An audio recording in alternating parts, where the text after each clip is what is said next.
also will add that I appreciate, you know, the 50 or so people that are here speaking on it. I do. I do encourage you to go to Columbus and get it, you know, marijuana legalized there versus we don't have an option. It is illegal in Ohio. We couldn't legalize it even if we wanted to. But you aren't the people who are dealing with getting in trouble as a result of this. I'm not going to encourage you. I'm certainly not encouraging anybody, but I am telling you that it's you know, you come in here and you make little quips, and it's very easy to be smug, and actually you're very funny. I mean, you do make some funny and very logical points. But the problem is you're not sitting on this side of the desk, and you're not the one that's getting the call when someone got shot for the second time because they're being robbed for drug money. We are.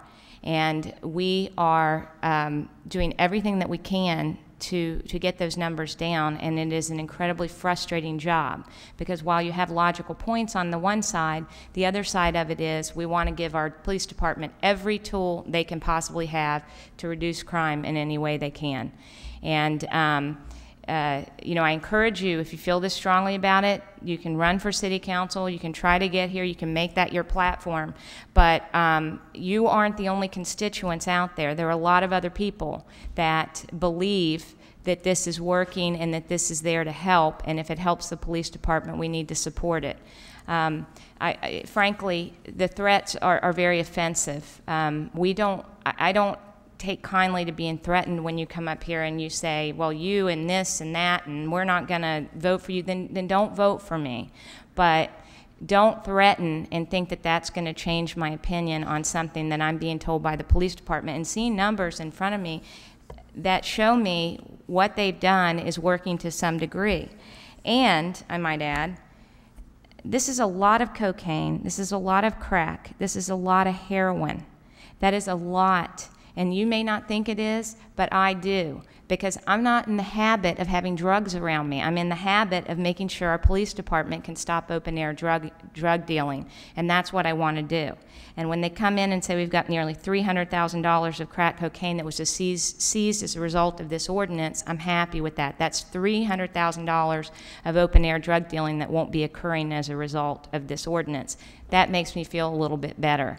So I do respect your opinions. I know many of you personally. I think that you are, some of the, you know, you really do. You make very interesting arguments. But unfortunately, when you're on this side of it, that's just not enough in this case. And I have to support this and continue and see that hopefully, you know, what would our numbers have been if there were 62 guns on the street. That's enough for me because I'm not a fan of illegal guns, and I don't think anyone here is. You may not be carrying one, but somebody out there is that has this amount of marijuana on them.